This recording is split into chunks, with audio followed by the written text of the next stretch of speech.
You know, it's almost even a tragedy that we're sitting here having this conversation in English. It is. You know, I would love to learn some, you know, African dialect, African languages. I really would.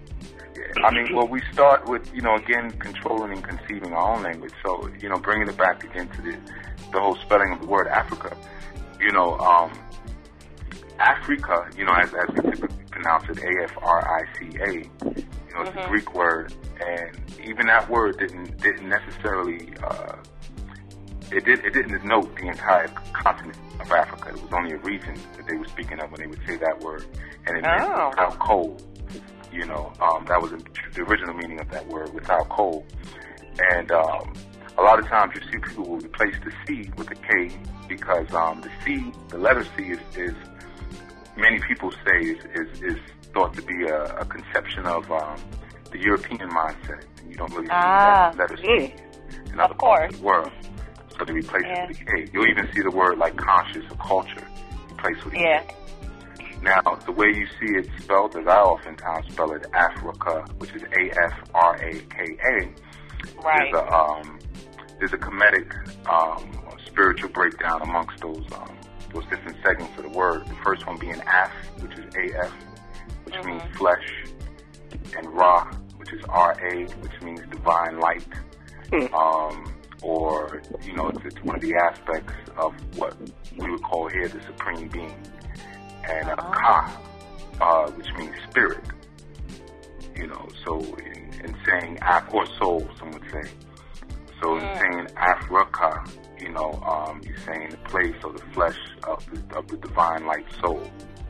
You know, or the sun soul, because Ra is also denoted by the sun. Wow, I feel so stupid right now. I really do.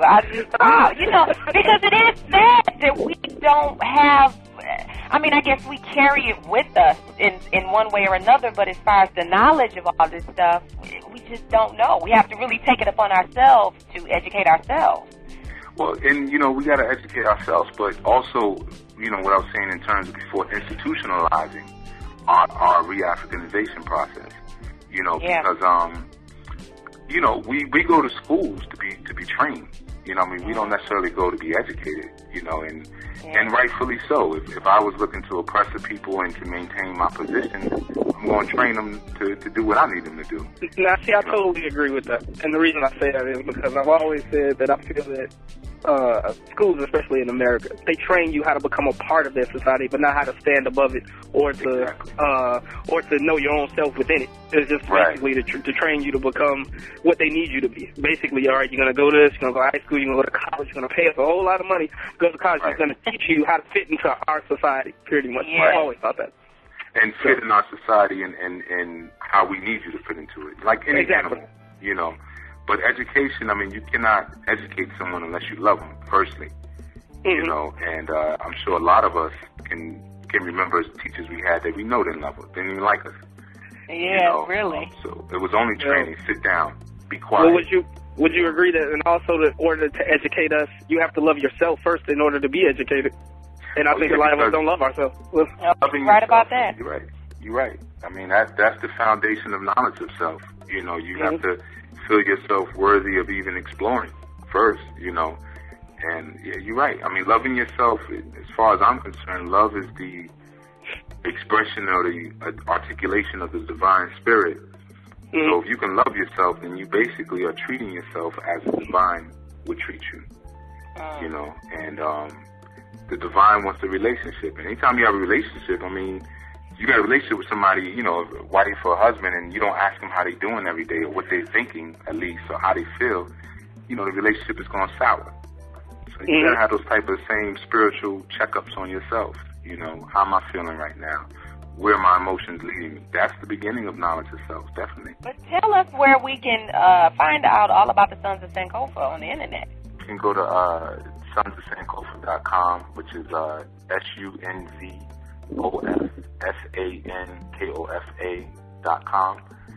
And, you know, there's some exhaustive information up there. And it's a lot to take in. Yeah, it's a whole lot more. It's definitely interesting, that's for sure. And tell me something, can the ladies be a son of Sankofa? Of course. I get that question a lot. People ask, why not Daughters of Sankofa? But, honestly, when I thought of the name, I didn't really even have a gender connotation. Sunz was, I felt that it was time that somebody lit the pathway to the Sankofa experience. Yeah.